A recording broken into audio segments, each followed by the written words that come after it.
సభకు నమస్కారాలు. మా యొక్క బాధలు, మా కష్టాలు అయ్యగారితో మేము పంచుకుంటానికి తినమని మేమందరం 8 గ్రామాల నుండి మేము వచ్చాం. గత దినాల్లో అందరికీ రైతులకి మాకు సమ హక్కులు 1450 గజాలు ఇస్తానని మమ్మల్ని ముందు పెట్టి తర్వాత మమ్మల్ని ఎడగొట్టేశారు. మాకు చాలా అన్యాయం జరుగుతుందని మీ దగ్గరకు వచ్చి మా యొక్క బాధలు, మా యొక్క వినపములు తెలియజేసుకోవటానికి మేము వచ్చి ఉన్నాం. మాకు కూడా 1450 గజాలు ప్యాకేజీ కూడా వారు పక్కనే మాకు కూడా ఇవ్వాలని, మరి కవులు కూడా మాకు 50,000 రూపాయల కవులు మేము పొలం ఇస్తానికి ఆల్రెడీలో మేము ఉన్నాం. మాకేమీ అభ్యంతరం ఏమీ లేదు. రాజధానికి ఇవ్వటానికి మాకు మనసు పూర్తిగా మాకు ఇష్టమే లేదు. మాకు వాళ్ళు ఈయన పరిస్థితుల్లో పొలాలు ఇచ్చి ఆ కరెంటు మాకు సప్లై చేసిన మా కుటుంబాలు, మా బిడ్డలందరూ సత్యశ్యామలంగా ఆయనగా అట్టయినా మేము బతకగలుగుతాం.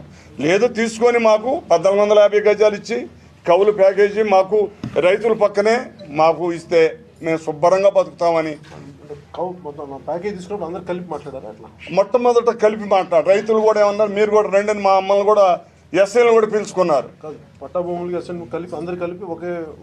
ఒకే ప్యాకేజీ మొట్టమొదటి ఇస్తా అన్నారండి. మీరు కూడా మాట్లాడాలని ముందు మమ్మల్ని పెట్టారు. మేము మాట్లాడామండి. మేము మాట్లాడినాకంటే తర్వాత వాళ్ళనేమో మేము మనస్ఫూర్తిగా ఒప్పుకున్నామండి. మేము వీటానికి ఇష్టపడ్డాం. శ్యామన్ గారు, మా ఎమ్మెల్యే గారు వచ్చారు, మీరు ఇవ్వాల్సింది మీరు ఆల్రెడీ మేము ఇస్తామండి, మీకు మేము చేస్తామని. శ్యామన్ గారు కూడా, ఆయన కూడా ఎమ్మెల్యే గారు చాలా ప్రోత్సాహం చేశాడు, కానీ అవకాశం లేకపోతుందండి. ప్రోత్సాహం చేశాడు ఆయన గారు కూడా. 2-3 చెప్పిన డిమాండ్స్ కరెక్ట్గా చెప్పి మీరు మాట్లాడుతున్నారు. లింగాపాలెం, ఉద్దండ్రపాలెం సుమారుగా ఇప్పుడు 8 గ్రామాల లంక భూములకు సంబంధించిన రైతులు వచ్చామండి ఇక్కడికి పవన్ కళ్యాణ్ గారిని కలవడానికి. దీంట్లో వచ్చేసి ఈ లంక భూములు అంటే కృష్ణానదిలో మధ్యలో 200 ఎకరాలు 300 ఎకరాల భూములు ఉంటాయి. అవన్నీ ఎప్పుడో బ్రిటిష్ కాలం నుండి అంటే 120 సంవత్సరాల క్రితం నుండి కూడా మాకు ఎస్సీ కమ్యూనిటీకి సంబంధించినటువంటి రైతులు, దళితులు మా వాళ్ళందరూ 4 తరాలు బట్టి పండించుకుంటూ ఉంటారు. మేము బ్రిటిష్ కాలంలో కూడా వాళ్ళకి శిస్తులు కట్టడం జరిగింది. ఆ శిస్తులు కూడా మా దగ్గర ఉన్నాయి. కాకపోతే ఏమైందంటే మా government of India and Andhra Pradesh government 1954లోను 1977లోను మాకు డీకేటీ పట్టాలు ఇష్యూ చేశారు. డీకేటీ పట్టా జస్ట్ మాకు ఏమి ఇచ్చారు, రైట్స్ ఇచ్చారు, అంతేగాని మాకు లేని భూమి తీసుకొచ్చి ఇవ్వలేదు. మేము ఆల్రెడీ ఎప్పుడైతే పండించుకుంటూ ఉంటున్నామో దాని మీద జస్ట్ మాకు ఓనర్షిప్ ఇచ్చారు. కాబట్టి మాకు దానికి ప్రభుత్వం మేము చాలా రుణపడి ఉన్నాం. ఫస్ట్ మేము రాజధాని ప్రకటన చేసిన తర్వాత మేము అందరం మీకు లంక భూములు కాదు, ఎస్ఐన్ కాదు, ఏ భూమి అయినా సరే అందరికీ సమానమైన ప్యాకేజ్ అన్నారు. జీవో నెంబర్ 1 తీసుకొచ్చారు.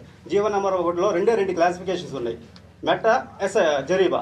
మెట్టకు వచ్చేసి 1200 గజాలు అన్నారు, జరీబ్ వచ్చేసి 1300 గజాలు అన్నారు. ఇక మా దీంట్లో మళ్ళీ ఫర్దర్ క్లాసిఫికేషన్స్ ఏమి లేవు. ఎస్ఐండా లేకపోతే సేవా జమీందారా ఇవన్నీ లేవు. తర్వాత ఏమైందంటే ఇప్పుడు మాకు కూడా మీకు కూడా అందరూ సమానమైన ప్యాకేజ్ ఇస్తానన్నారు. కాబట్టి మేము వాళ్ళకి పూలతో స్వాగతం పలికాం. అందరికీ ఇస్తానన్నా చాలా సంతోషంగా మేము ఇస్తామని ఒప్పుకున్నాం. కాకపోతే దీన్ని ఏంటంటే చాలా కుట్రపూరితంగా దీన్ని చాలా ప్లాన్డ్గా దీన్ని ఇష్యూని డైవర్ట్ చేశారు. ఎలా చేశారంటే ఫస్ట్ రైతుల పట్టా ల్యాండ్లు మాత్రం ఫస్ట్ మేము తీసుకుంటాం. తర్వాత సెకండ్ నోటిఫికేషన్ మీకు లంక భూములు కంటూ సపరేట్ సెకండ్ నోటిఫికేషన్ ఇచ్చి ఆ తర్వాత మిమ్మల్ని తీసుకొని మిమ్మల్ని అందరినీ కలిపి లాటరీ తీస్తాం అని చెప్పేసి మమ్మల్ని ప్రామిస్ చేశారు. సో మేమందరం దాన్ని చాలా సంతోషపడి సరే ఎప్పుడైతే ఏముంది తీసుకోవడమే కదా అని చెప్పి మేము చాలా సంతోషంగా ఉన్నాం. అయితే రైతుల ల్యాండ్ మొత్తం తీసేసుకొని మా ఎస్ఐడ్ ల్యాండ్లు, ఈ లంక భూమి ల్యాండ్లు తీసుకోకుండా పక్కన పెట్టి వీళ్ళు ఒక్కొక్కరికే లాటరీ తీసుకోవడానికి రెడీ అయ్యారు. మేము కమిషనర్ కానీ, శ్రీధర్ గారిని, ఎమ్మెల్యే గారిని వీళ్ళందరినీ చాలా ఇదేంటండి ఇది అన్యాయము, కేవలం రైతులు మాత్రమే ఒక దగ్గర లాటరీ తీసి కేవలం ఎవరైతే దళితులు ఉన్నారో, లంక భూములు రైతులు ఉన్నారో వాళ్ళందరినీ తీసుకెళ్ళి వేరే దగ్గర పెడితే రేపు పొద్దున ఏమవుతుంది, వీళ్ళందరూ సపరేట్గా పెడితే ఏమవుతుంది, మోడర్న్ సిటీలో మోడర్న్ సంస్థగా తయారవుతుంది.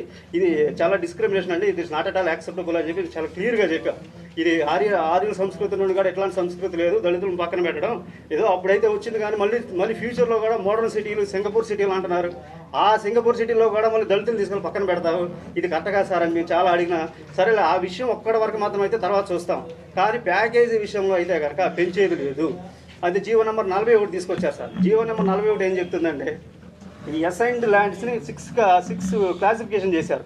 ఏమవుతుందంటే ఇప్పుడు 30-40 సంవత్సరాల క్రితమే పలానా వ్యక్తికి ఇచ్చిందంటూ వాళ్ళ తమ్ముడికో ఎవరికో అమ్ముకున్నారనుకోండి, ఆయన పేరు మీద మళ్ళీ 6 అడంగాలు, డీకే మళ్ళీ పాస్బుక్లు అన్నీ ఉన్నాయి. అయినప్పటికీ కూడా నువ్వు చేయి మారింది, సో చేతి మారింది కాబట్టి మేము వాటిని శివాజీ జమీందార్ అంటున్నాం. శివాజీ జమీందార్ అని కేటగిరీ అనేది కొత్తగా క్రియేట్ చేసి దానికి 600 ప్యాకేజ్ అన్నారు. 600 ప్యాకేజ్ ఎక్కడ ఉంది సార్? 1450 ఎక్కడ ఉంది? 1450 ఆల్మోస్ట్ 3 టైమ్స్ డబల్ ఉంది. మళ్ళీ అందులోనూ ఈ 600 ప్యాకేజీ రైతులకు మాత్రం ఎవరికి కూడా కౌలు ఉండదంట. సంవత్సరానికి 50,000 కౌలు ఉంది పట్టా రైతులకి. మేము పవన్ కళ్యాణ్ గారి ద్వారా ఒకటే వినపం చేసి కూడా ఒకటే వచ్చాం సార్. మేము పొలాలు ఇవ్వడానికి సిద్ధమే, కాకపోతే మాకు పట్టా రైతులతో పాటు మాకు కూడా 1450 గజాల ప్యాకేజ్ ఇచ్చి 50,000 కౌలు ఇచ్చి అందరితో పాటు లాటరీ తీస్తే కనుక మాకు సంతోషంగా ఉంది. కేవలం పవన్ కళ్యాణ్ గారు వచ్చి మాకు అక్కడ సమస్యలు పరిష్కరిస్తారన్నటువంటి ధైర్యంతో మేము ఇక్కడికి వచ్చాము. మాకు పవన్ కళ్యాణ్ గారు సమస్యలు పరిష్కరిస్తారని మాకు చాలా నమ్మకం ఉంది.